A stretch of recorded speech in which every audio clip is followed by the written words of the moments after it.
Sampai hafal, sampai jadi hafid, tapi sengaja merencanakan pembunuhan terhadap satu orang saja beriman, kata Allah nggak peduli, neraka jahanam kekal di dalam. Ini yang bahaya. Halal darahnya, tumpahkan darahnya. Datang kemudian, ke jalan Tamrin, bawa mobil, dar meledak. Itu yang dibom siapa? Provokasi. Ali kafirnya, Ali nggak benar, melanggar ketentuan Allah, kafir Ali, maka keluar dia. Jadi begitu sudah masuk, singkatnya bertemu. Lebih besar pasukan dari sebelumnya, terjadi peperangan itu sampai pasukan Muawiyah terdesak. Ya, apa yang terjadi pada saat terdesak Muawiyah? Saya katakan di belakang kan ada Amr bin As yang seterusnya, itu jenius. Kata mereka, sudah kita kalau teruskan akan kalah nih, dan makin banyak korban.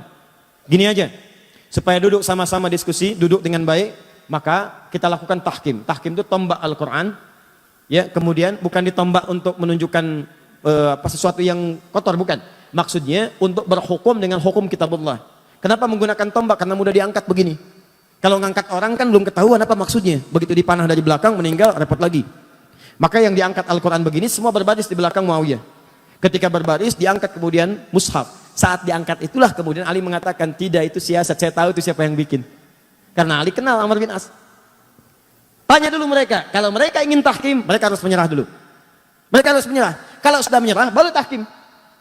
Karena situasinya sedang demikian kacau. Kalau tidak menyerah duduk sama-sama, maka mustahil bisa diskusi dengan baik. Ini Ali. Wah, ketika Ali perintahkan, terus dorong mereka sampai mereka menyerah. Maka yang satu golongan mengatakan, Ali kamu nggak benar nih. Dalam fikih perang, kalau sudah ada yang tahkim mengangkat Al-Quran, hukum dikembalikan kepada Allah, nggak boleh kita serang. Maka orang-orang ini langsung keluar dari barisan Ali. Keluar dalam bahasa Arab disebut dengan kharaja. Orangnya kharijun. Kalau keluar karena tidak sepakat dan keras sifatnya dan cenderung buruk keadaannya, maka dikenal dengan nama khawarij. Maka muncullah kemudian orang-orang golongan ekstrim baru. Dia mengatakan, lihat nih, Ali menyimpang. Kafir nih Ali. Kafir. Anda bayangkan tuh. Siapa mereka dibanding Ali? Ali itu menantu Nabi. Jaminan surga, pemuda paling hebat, paling setia, nyawanya dikorbankan bahkan untuk risalah Islam, bahkan untuk Nabi. Dalam peristiwa Isra Mi'raj, itu cuma ada 3 orang di rumah itu. Begitu akan berangkat, kata Nabi, Ali, kamu tidur di tempat tidur saya ya. Saya dengan Abu Bakar akan hijrah. Kamu yang gantikan di sini. Itu tahu tempat tidur Nabi itu yang jadi tujuan. 100 orang pemuda pasukan khusus sudah ngintai, taruhannya nyawa. Ali masih muda, Abu Bakar sudah sepuh, dengan Nabi mau berangkat. Apa kalimat Ali? Bala ya Rasulullah, siap, siap dengan nyawanya. Tidak pernah tertuliskan di buku sejarah manapun Ali protes. Misal ada kata-kata, ya Rasulullah, jangan saya, Abu Bakar aja yang tuaan dikit. Misalnya, enggak tuh. Ali, Abu Bakar begitu mulia.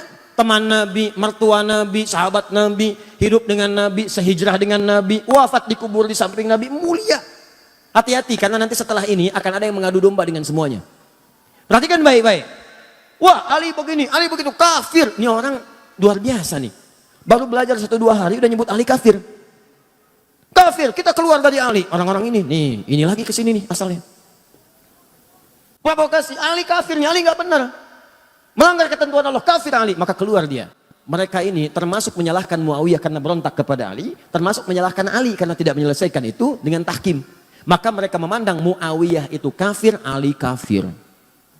Kanan kiri kafir. Ini kafir, ini kafir. Hukumnya wajib dibunuh.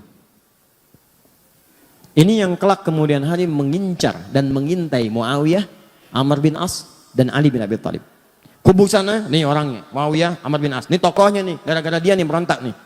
Sini lagi, ini Ali nih, gak mau bertahan dengan hukum Allah. Bunuh, habisi semua. Maka mereka kembali disiapkanlah kemudian eksekutor.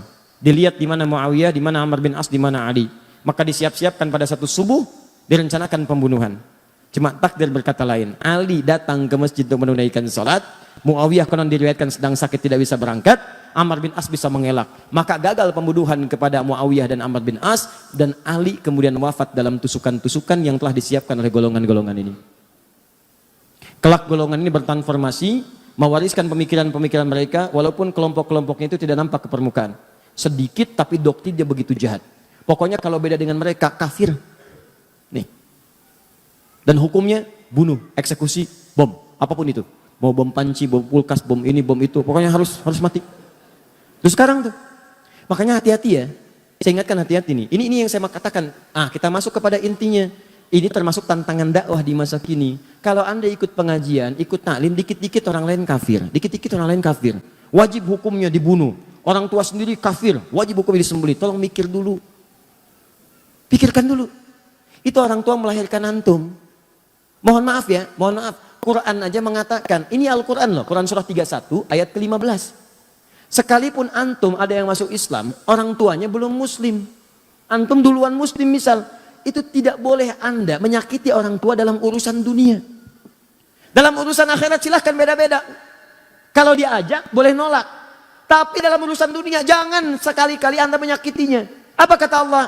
فَإِنْ جَاهَدَاكَ عَلَىٰ أَنْ تُشْرِكَ بِي مَا لَيْسَ لَكَ بِهِ عِلْمٌ فَلَا تُطِعْهُمَا. Kalau ada orang tua masih non-muslim mengajak kepada perbuatan syirik, ngajak kamu ibadah lagi seperti mereka, kamu tolaklah dengan cara yang lembut. Jangan ditaati. Lihat. وَصَاحِبْهُمَا فِي الدُّنْيَا مَعْرُوفًا. Tapi selama kamu hidup di dunia, maka perlakukan mereka dengan perlakuan yang indah. Kalau punya gaji lebih, berikan hadiah. Kalau punya makanan, bagi. Kalau punya rezeki melimpah, bagi. Dan saat itulah doakan kepada Allah supaya mereka mendapat hidayah. Tiba-tiba datang golongan ini mengatakan, kamu muslim ya? Muslim. Orang tua kamu kafir tuh, bunuh. Ini yang bahaya. Halal darahnya, tumpahkan darahnya.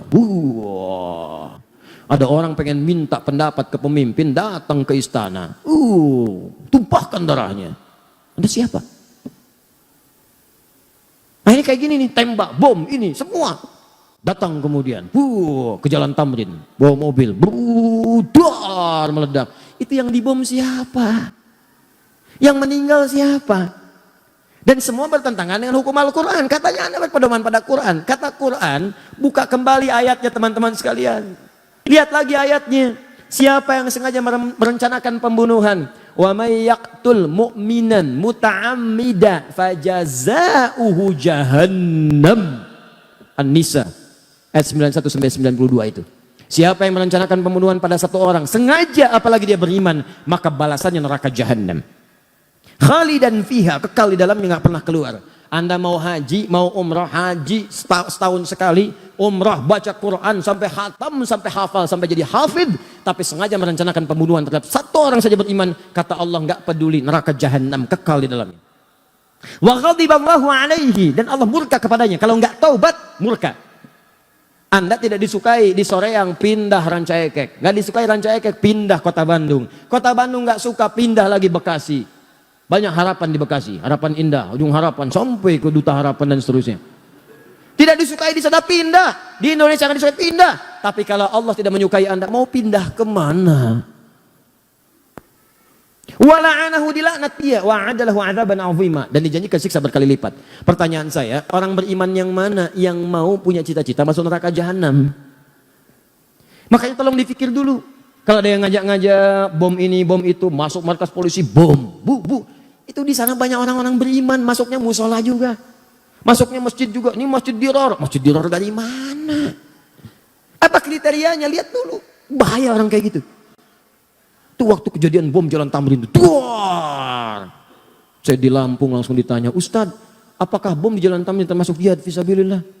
Saya bilang, Pak, sependek pengetahuan saya, jihad fisabilillah itu jihad di jalan Allah, bukan di Jalan Tamrin.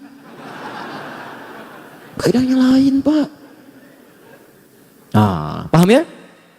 Kemudian ketika mereka keluar dari barisan Ali itu disebut dengan Khawarij dan melahirkan paham tadi. Jadi hati-hatinya kalau pengajian itu ada yang begitu. Ya, ini hati-hati nih, tembak, bom, bunuh ini tanpa alasan, maka itu yang bahaya. Dan itu sekarang diciptakan. Tahu orang-orang tahu. Karena yang buat dulu ini nih sama juga dibikin lagi kelompok-kelompok. Diciptakan di bawah. Ini doktrinnya dibawa lagi. Yang bikin siapa? Yang paling bahaya bukan umat Islam. Dibawa oleh orang-orang punya kepentingan untuk mencitrakan Islam itu buruk. Diciptakan golongan semacam ini, dikirim kemudian, kirim ke Syria, kirim ke ini, kirim ke itu. Muncullah kemudian orang-orang ekstrim. Tembak, bom, ini hancurkan. Makam dihancurkan, ini dihancurkan. Di mana ada ajaran Nabi menghancurkan makam? Itu paling bahaya. Hati-hati kalau ada ajakan-ajakan tuh di media sosial. Datang ke Syria, datang ke ini, datang ke itu. Tapi yang Anda lihat itu seperti ini nih. Ciri-cirinya begini. Hidup Anda itu sudah tidak berarti. Oh, tidak berarti, enak aja. Ya. Kalau tanpa ridha Allah Subhanahu, benar sampai situ, tapi kata Ali, kalimatul haq urida bihal batil. Kata-katanya benar, cuman maknanya digeserkan kepada yang buruk. Di brainwash.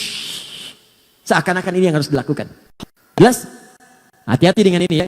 Kalau saya akan tegas pada sesuatu yang bisa beresiko tinggi dalam kehidupan akhirat. Paham ya? Ya.